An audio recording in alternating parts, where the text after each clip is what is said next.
Hi guys, welcome back to my channel. Today I've got some reclaim. You can see it needs wedging. So reclaimed clay is just clay that I've thrown with before, or maybe it's trimmings, maybe it's failed pots, it can be all sorts of things. And I've just added it to water and mixed it up and then let it dry out again, and then it makes reclaim. Reclaimed clay can sometimes be a bit harder to work with. Sometimes it needs, well, it always needs a lot more wedging than normal straight out of the bag.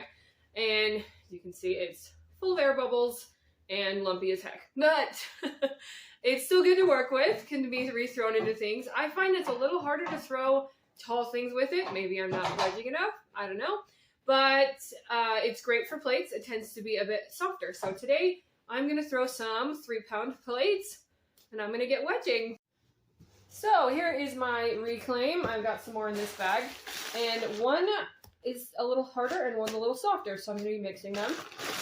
You can wedge and then weigh, or you can weigh and then wedge. I kind of do either one. Today I feel like weighing would be better to start with, so I'm starting there.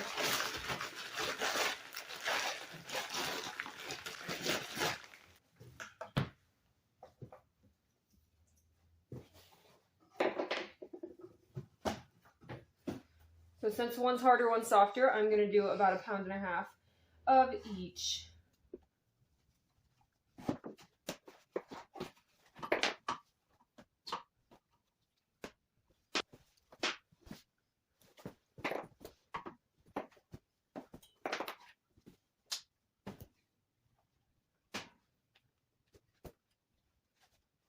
Alright, so that's about 3 pounds. It clearly needs wedging, but I will just put it in a pile and deal with that in just a moment. I'm going to do some more 3-pound chunks. So if you look at this reclaim on a cross section, all I've done is had it dry out on a board and then put it, like, just blobs of it in a bag. So it needs wedging a lot.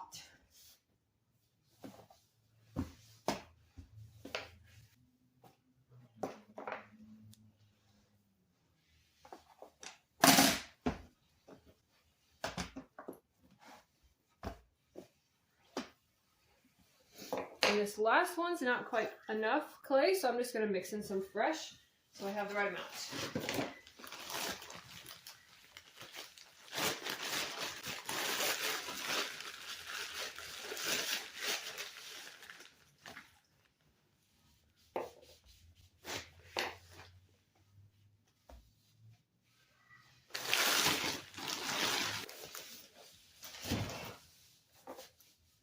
Alright, so I've got enough for 5 plates here, and I'm going to start wedging.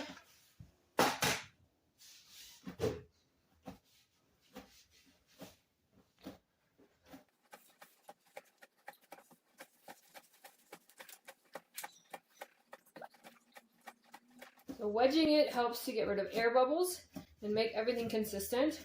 With this clay I was using reclaim, which we talked about. And some of it was harder and some of it was softer, so I do want to do an especially good job. I don't want to run into any hard bits or any particularly soft spots. It needs to be all even.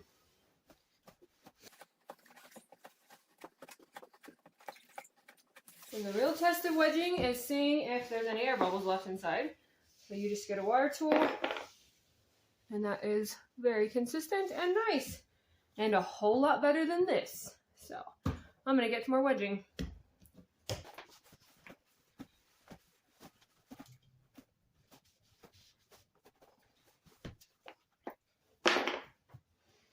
That one's good now too. And then I'm just going to wedge these up and I will meet you at the wheel in a sec. Alright, I got my clay all wedged up behind me, and the next step is to put a bat on the wheel. I don't even know how you would successfully get a plate off the wheel without a bat, because they will warp like crazy. You'll end up with a taco. So I just line up the pins with the holes in my bat. And there we go. Grab a ball of clay, and go for it. So I am going to center by coning up and down, and then I am going to start making it flat, like a plate. Start with that.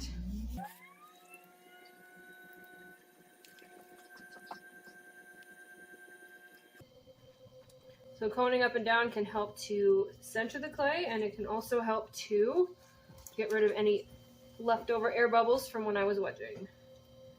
In case I missed any, can help wedge it a bit on the wheel too.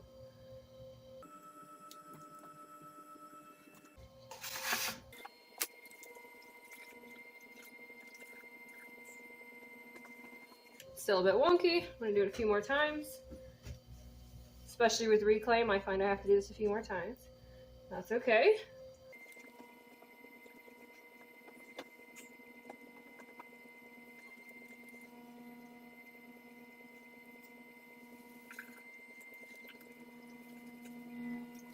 I do want to center it pretty low as I'm doing a low flat shape. And doing a high centering will just make my life harder later.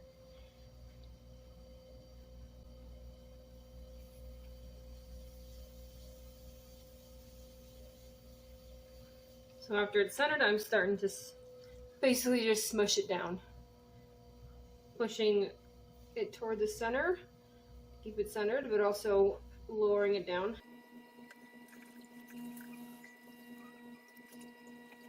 Alright, at this point I've got it centered, I've got it really low, and I'm going to start spreading it out toward the edges.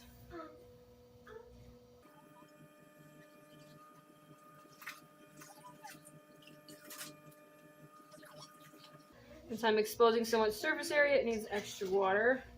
My hand will start to stick.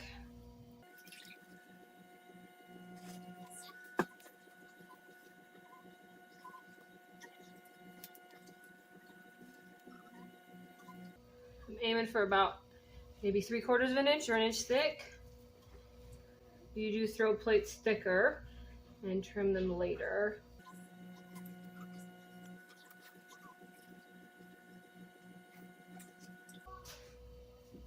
So one of the most important things about throwing plates is to make sure it's all very flat.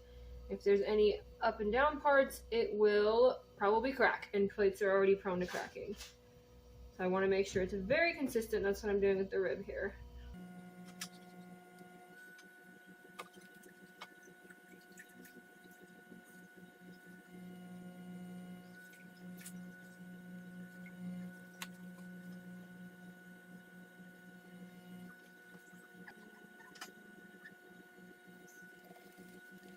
Alright, once I have it nice and flat, I'm going to start making the edge of the plate. I just take my rib and put it underneath as far as I think I need to go. Maybe in 1/2 inch to an inch. Depends on what you want. Alright, and then I'm actually going to pull that edge since it's still pretty thick, and I'm going to trim the bottom thinner. I want it all to be consistent at the end, so I'm going to pull this a bit.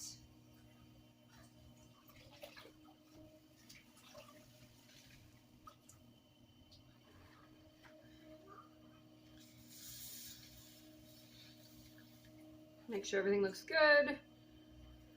Round off that edge. And then I think it's sticking up too high, so I'm going to push it down a bit. Like that.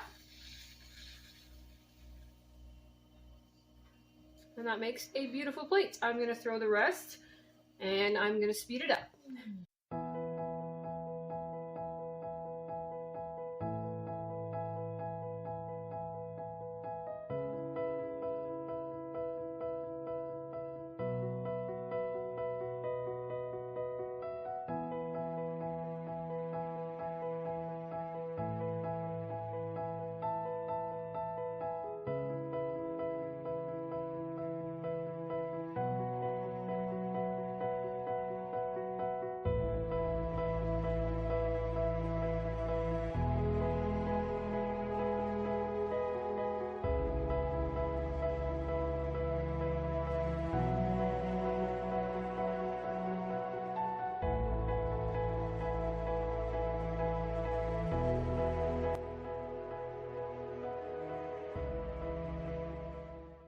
And here are all 5 plates, all freshly thrown.